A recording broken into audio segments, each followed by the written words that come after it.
বিসমিল্লাহির রহমানির রহিম 52 নম্বর সূরা 23 নম্বর আয়াত ইয়াতানাজাউনা ফিহা কাআসাল্লাহ লাগুবুন ফিহা ওয়ালা তাসিম। সেখানে তাহারা পরস্পরের মধ্যে আদান প্রদান করিতে থাকবে পানপাত্র। জান্নাতে আপনি যদি ইচ্ছা করেন, আল্লাহ এই গোটা দুনিয়ার যত মানুষ জান্নাতে গেছে, গোটা দুনিয়ার যত মানুষ এবং জিন জান্নাতে গেছে, সবাইকে আমি খাওয়ামো। আপনি পারবেন?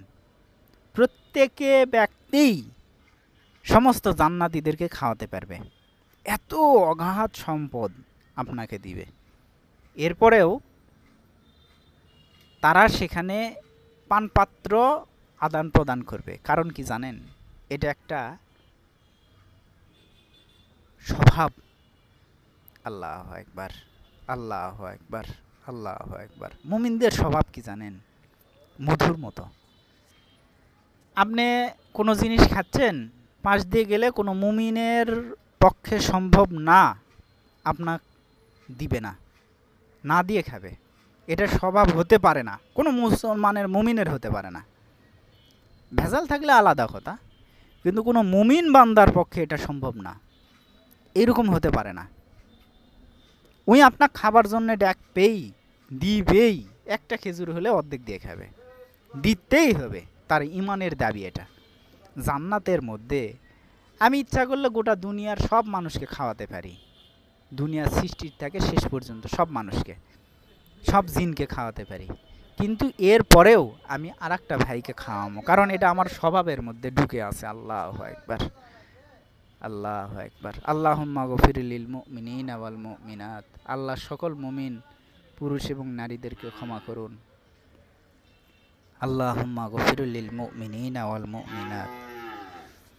যাহা হইতে তাহা হইতে পান করিবে, কেহ অসার কথা বলিবে না, পাপ কর্মেও লিপ্ত হইবে না। জান্নাতের স্বভাবটা কি? আপনার বাড়ির মধ্যে ফুটে তোলেন, খাবার বন্টন করবেন, পানপাত্র দিবেন, পান করবেন, খারাপ কথা কেউ বলবে না, পাপের কর্মে কেউ লিপ্ত হবে না। অসংখ্য অগণিত পরিবেশ আছে যেখানে খারাপ কথা বলা হয় না। অফিস, মক্তব, প্রতিষ্ঠান, অশ্লীল বেহায়াপনা কথা বলা হয় না, অনর্থক কাজকাম করা হয় না, কারণ সেখানকার ভাবগাম্ভীর্য নষ্ট হয়। এরকম ভারত তো সম্পূর্ণ ব্যক্তিরা এটা করে থাকেন। আপনারা এটা করবেন। আপনাদের যে কর্মক্ষেত্র, সেখানে আপনারা নিয়ন্ত্রণ করবেন। এখানে কোনো রকম পাপের কথা হবে না। অনেক জায়গায় দেখেন না, এখানে রাজনীতি, গল্প নিষিদ্ধ, মাদক সেবন করবেন না লেখা আছে না?